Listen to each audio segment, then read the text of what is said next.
One afternoon, I came home to a sound I'll never forget. The deep hum of engines echoed across the valley. At first, I thought maybe it was just a road crew or maintenance work nearby. But when I pulled into my driveway, what I saw took me by surprise. 2 industrial pumps, long black hoses snaking across my lawn, and a steady stream of water pouring into the street's gutter.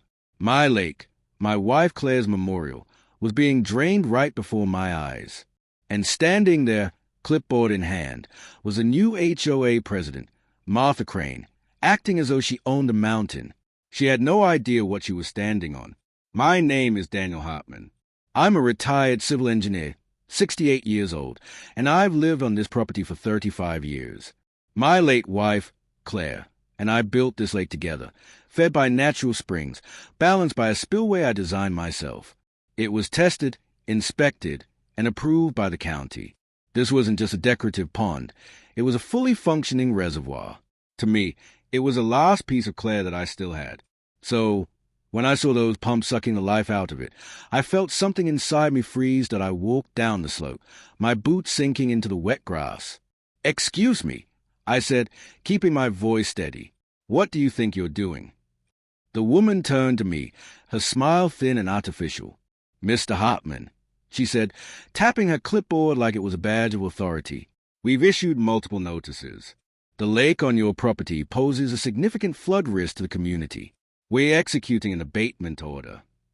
I stared at her, trying to process what she was saying. "Flood risk?" I said, "This reservoir has been here longer than your HOA. It's permitted. It's engineered. I built half the water systems in this county. Who signed off on this?" She adjusted her sunglasses and spoke with that smug, bureaucratic tone. "An independent environmental consultant verified the risk. The board voted unanimously." "Let me see the report," I demanded. She handed me a single page that looked like it came from a website template. No letterhead, no seal, no engineer's signature. "You call this an expert assessment?" I asked. "This isn't engineering, this is fiction." Her smile tightened. "You had 14 days to comply. You didn't, so now we're handling it." I wanted to shout, to rip those hoses out of the ground, but instead, I just looked at her.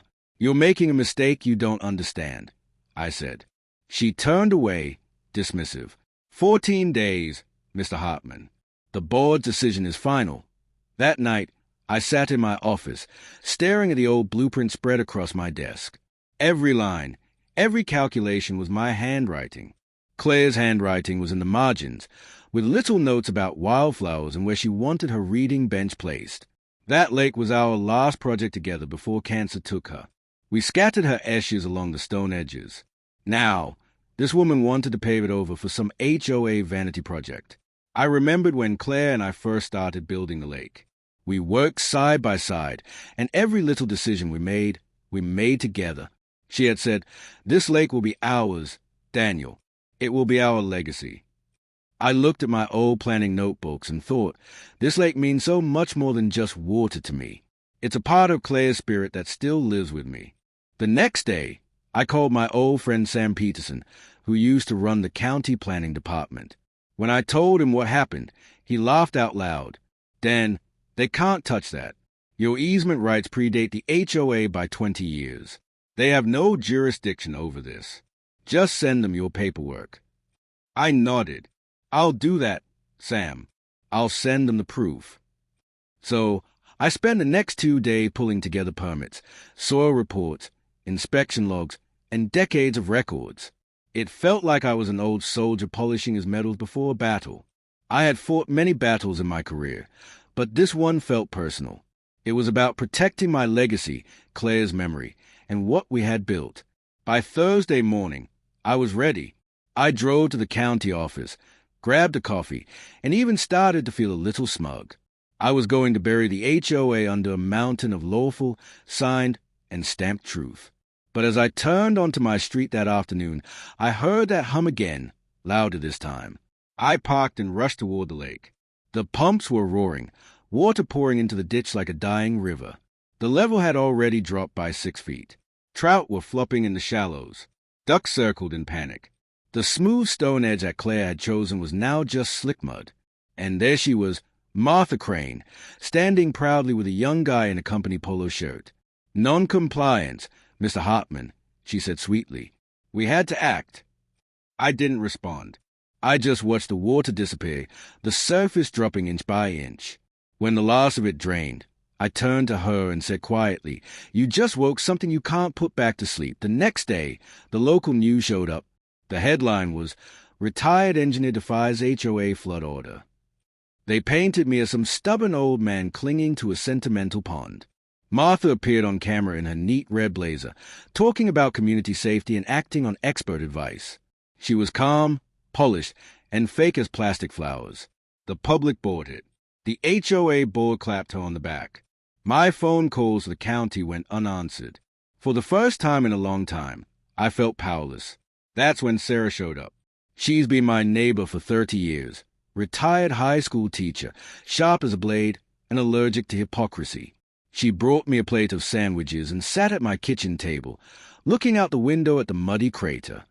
"That woman's a menace," she said. "What are you going to do?" I pushed a stack of papers toward her. "Start with the so-called expert report." We spent the next few hours digging. Sarah was a wizard with online records. We traced the company listed on the report, Eco-Renew Environmental Services. It had been registered just 4 months earlier. The owner's name? Derek Crane, Martha's nephew. Sarah found a Facebook post of Martha hugging him, captioned, "So proud of my brilliant nephew for launching his new eco-business." "There's your consultant," she muttered. But that alone wasn't enough. Nepotism wasn't illegal. We needed proof of fraud.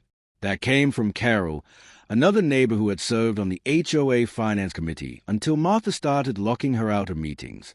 Sarah called Carol. A few hours later, a plain manila envelope appeared in my mailbox.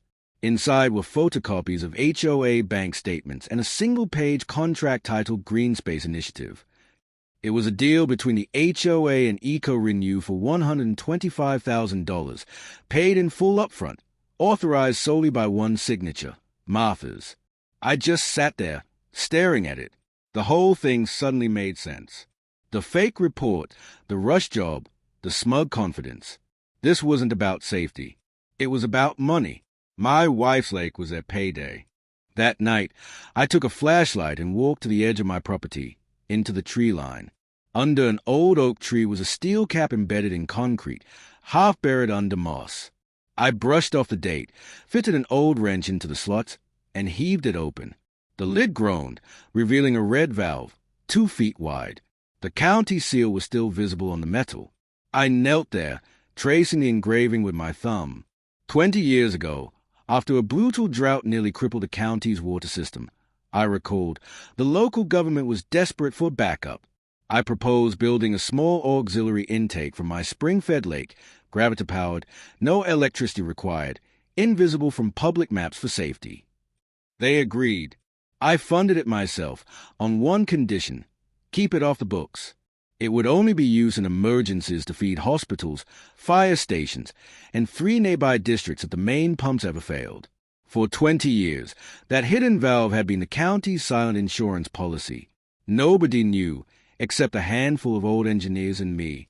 Now, with the lake drained, that safeguard was gone. The county was already facing another dry season.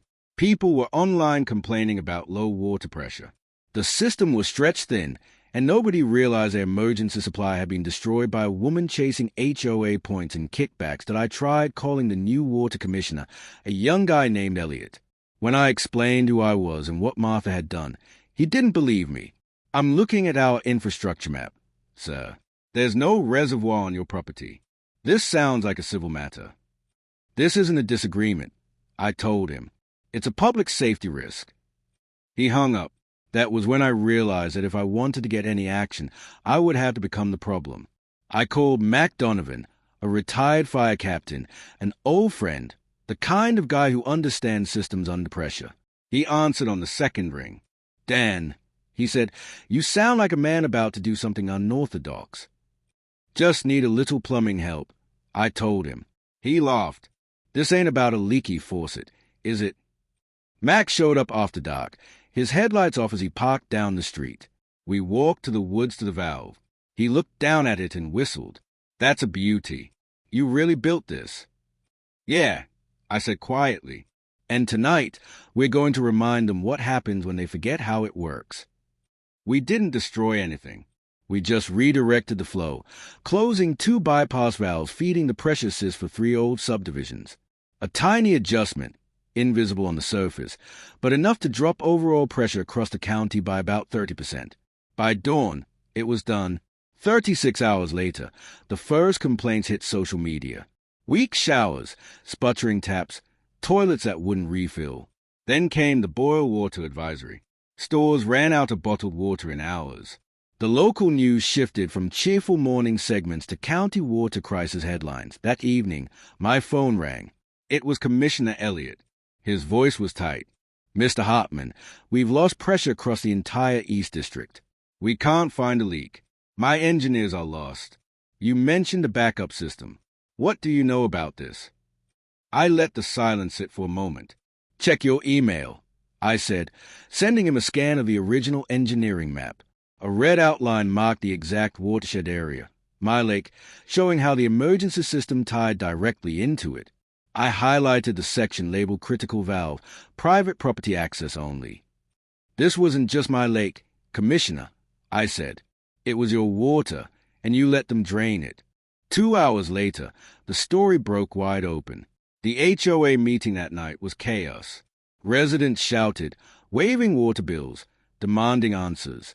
Martha tried to pin it on aging infrastructure, an unfortunate coincidence. Nobody was buying it. Someone yelled, "Let Hartman speak." And suddenly, 50 voices joined in. They had no choice but to hand me the MIC. I walked up calmly, papers in hand. "My name is Daniel Hartman," I said. "For 40 years, I built the systems you all drink from. And 3 weeks ago, this bar destroyed the only backup water supply this county had." I explained the truth, how the expert report was a fake written by Martha's nephew, how she paid him $125,000 from HOA funds without a board vote, and how the lake they drained wasn't a pond, but a spring-fed reservoir tied to public safety. Then I played the video Sarah had found, a clip of Derek at a bar, drunk, bragging about getting paid twice to drain the old man swamp and fill it back with flowers. The room exploded. People shouted for Martha to resign. When it finally quieted, I said the last thing I'd come to say. As of today, the county's lease for emergency water access through my property expires. I will not be renewing it. You could have heard a pin drop. Then chaos. The commissioner himself was in the back, white as a sheet. The HOA vice president stood up, trembling, and handed in his resignation on the spot. 2 others followed. Martha sat frozen, her authority evaporating. She tried to speak, but the crowd drowned her out. Shouts of fraud and resign filled the hall. She finally stood, pale and shaking, and stormed off stage, straight into the arms of 2 sheriff's deputies waiting by the exit. They read her rights right there. The cameras caught everything. BY morning. It was national news. The county showed up at my house again, but this time not to threaten me. They came to negotiate. The commissioner brought a lawyer, papers, and a look of pure desperation. I told them I had 2 conditions. First, the lake would be fully restored by a professional firm of my choosing at the county's expense, with restitution paid to the HOA and Martha personally. Second, the HOA charter will be dissolved entirely. No more private authority over public utilities. They agreed. The fraud investigation moved fast. Martha's bank accounts were frozen. Her nephew's company was exposed as a scam, with 6 fake contracts across the state. He pled guilty to fraud and lost his license. Martha tried to play the victim but ended up indicted for embezzlement and environmental tampering. A month later, the restoration began. Crews came in with proper equipment, rebuilding the shorelines, replenishing the spring flow, testing the soil. They even brought back the fish and replanted the wildflower Claire had loved. It took weeks, but when the water finally shimmered again under the sunlight, it was like watching her come home. The county installed a small plaque at the valve house. Not flashy, just a bronze plate that read, "In honor of Daniel Hartman, who built quietly and fought when it mattered." I never asked for it, but I'll admit it meant something. Life settled down. The HOA was gone, replaced by a volunteer community board led by Sarah. They called themselves the Hartman Watershed Committee. Their meetings were open, transparent, human. People started to care again about where their water came from. They planted trees, organized cleanups, even hosted picnics by the lake. One morning, the new commissioner stopped by. He stood by the edge of the water and said quietly, "We almost lost everything because we forgot this was here." I looked at the reflection of the mountains rippling on the surface and said, "That's the thing about water, son. It remembers." Now, most days, I take my coffee down to the bench by the shore. The ducks have returned. The fish are back, and the heron stands in the shallows like nothing ever happened. The anger's gone. The noise has faded. There's just peace. The lake's quiet again, just how Claire liked it. But now it knows how to rule.